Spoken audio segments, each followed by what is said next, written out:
अभी विधेयक पर हस्ताक्षर नहीं किया है। तो बड़ी खबर हम आपको बता रहे हैं, तकनीकी त्रुटियों के कारण विधेयक पर हस्ताक्षर नहीं हो पा रहा है। राज्यपाल अनुसुईया उइके ने सरकार से सवाल पूछा कि किस आधार पर आरक्षण को 76% किया गया है।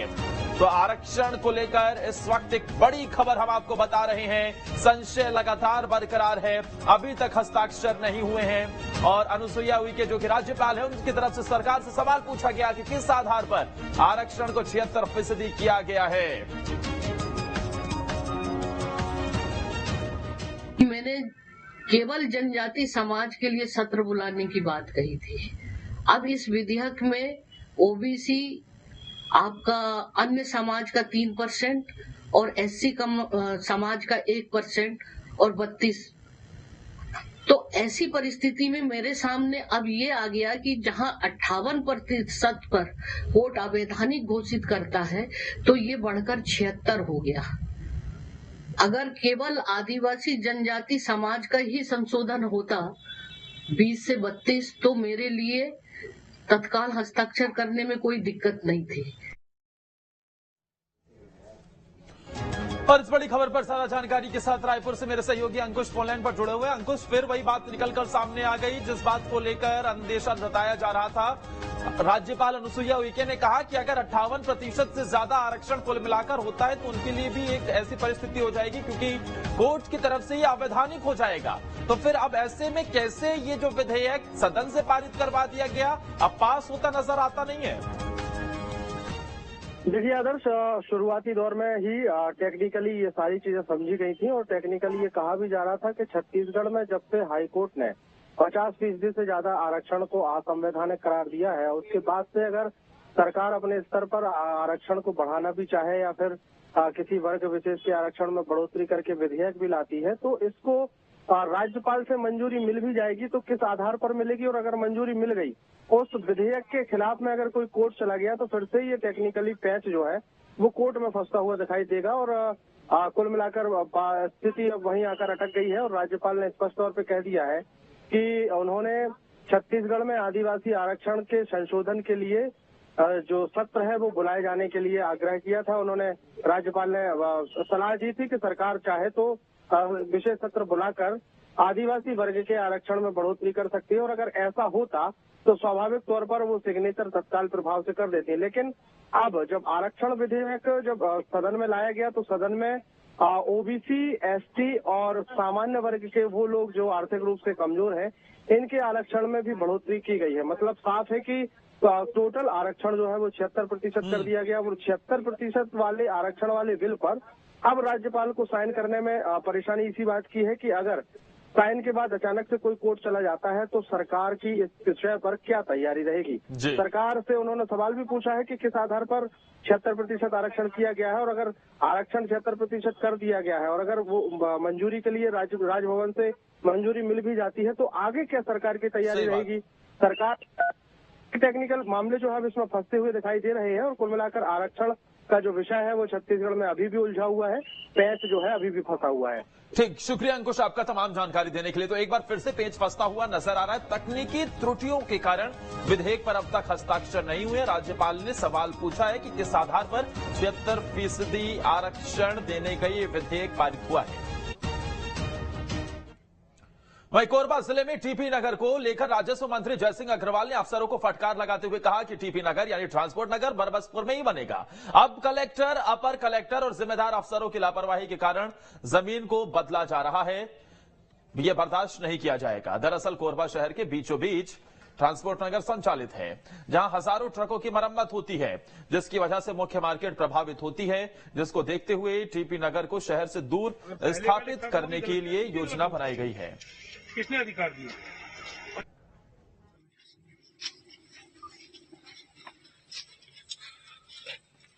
ट्रांसपोर्ट नगर शिफ्ट नहीं होगा, यहाँ से कलेक्टर शिफ्ट होगा। बता देते हैं बात, ट्रांसपोर्ट नगर वही बनेगा। और अभी वो टाइम देके जा रहा हूँ बाहर, अगर एक हफ्ते के अंदर क्लियर नहीं किए फिर बताते हैं। मेरे को बता कि इसको बदलने का अधिकार तुमको किसने दिया? अगर पहले का लिखा तो वो भी गलत है, तुम भी गलत हो। किसने दिखाते हुए नजर आया, उन्होंने साफ कर दिया कि ट्रांसपोर्ट नगर यहां से शिफ्ट नहीं होगा। राजस्व मंत्री जयसिंह अग्रवाल जिन्होंने शहर से दूर जो बात चल रही थी ट्रांसपोर्ट नगर को शिफ्ट करने की, उसको लेकर उन्होंने साफ कर दिया, फटकार लगाई अफसरों को कि ये यहां से शिफ्ट नहीं होना चाहिए। हजारों ट्रक मरम्मत का काम यहां पे किया जाता है और ऐसे में शहर से दूर इसे शिफ्ट करने की मांग चल रही थी, लेकिन अब इसे लेकर मंत्री की तरफ से ये बयान निकलकर सामने आया। उन्होंने अधिकारियों को इस मौके पर फटकार भी लगाई।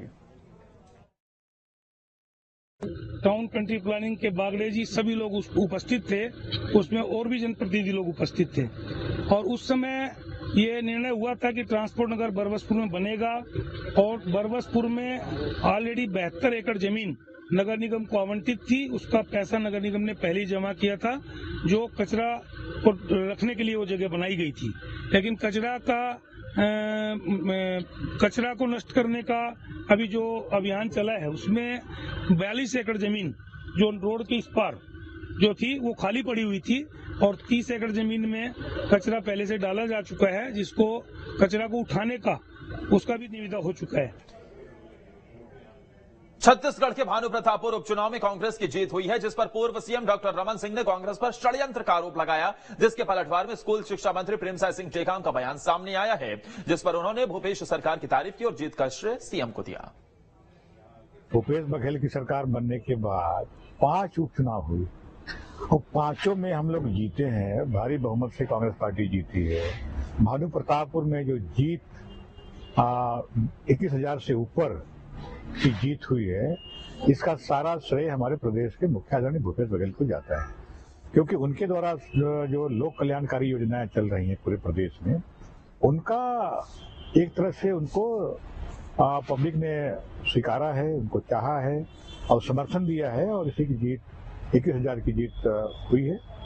और हमारी जो योजना है उनका जनता ने उसमें उसके आधार पर वोट किया है, उसका सर्टिफिकेट दिया है कि भूपेश सरकार अच्छे काम कर रहे हैं।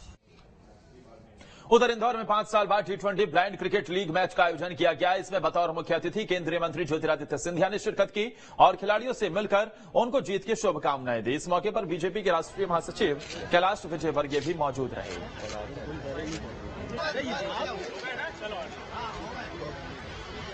तो केंद्रीय मंत्री ज्योतिरादित्य सिंधिया पहुंचे। ये जो ब्लाइंड T20 क्रिकेट खेला जा रहा है उसमें शामिल होने के लिए खिलाड़ियों को शुभकामनाएं भी उन्होंने दी और उनके साथ बीजेपी के महासचिव कैलाश विजयवर्गीय भी मौजूद रहे। तो बड़ी खबर, जिस तरीके से खिलाड़ियों से मिलते हुए ज्योतिरादित्य सिंधिया नजर आए और ये तस्वीर भी हम आपको दिखा रहे हैं, उनके साथ भारतीय जनता पार्टी के महासचिव कैलाश विजयवर्गीय भी। 5 साल बाद इंदौर में इस क्रिकेट मैच का आयोजन हुआ है।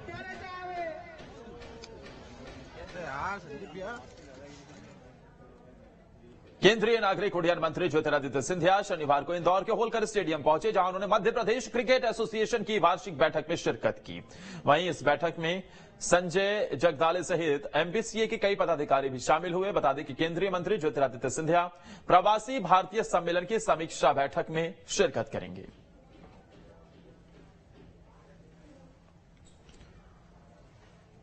मध्य प्रदेश के नगरीय विकास एवं आवास विभाग के प्रमुख सचिव नीरज मंडलोई इंदौर पहुंचे, जहां पर ब्रिलियंट कन्वेंशन सेंटर में प्रवासी भारतीय सम्मेलन की समीक्षा बैठक ले रही हैं। बैठक में कलेक्टर और निगम आयुक्त ने कई जानकारी दी, साथ ही कई अहम विषयों पर चर्चा की गई। बता दें कि इसी साल जनवरी 2023 में प्रवासी भारतीय सम्मेलन होना है, जिसको लेकर यह बैठक की जा रही है।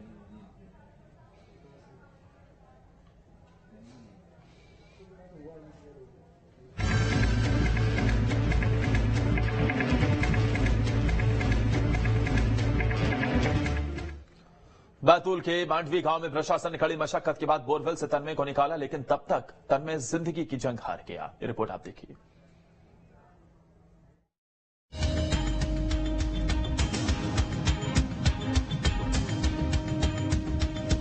मध्य प्रदेश के बैतूल में 6 साल का मासूम तन्मय अब नहीं रहा। प्रशासन ने 80 घंटे से ज्यादा का रेस्क्यू किया और तन्मय को बाहर निकाला, लेकिन तब तक वो दुनिया को छोड़कर जा चुका था। उसका शरीर बेजान था, सांस थम चुकी थी और वो जिंदगी की जंग हार गया था। इस मां ने अपने लाल को हमेशा के लिए खो दिया। अभी तो 5:30 बजे उसे लाया गया। हमें तो वहाँ पर भी खबर नहीं थी कि मतलब यूँ कि ऐसी पोजीशन पर आके खड़े हैं। जब यहाँ पर अंदर गाड़ी गई उसके बाद हमें कंफर्मेशन हुआ कि मतलब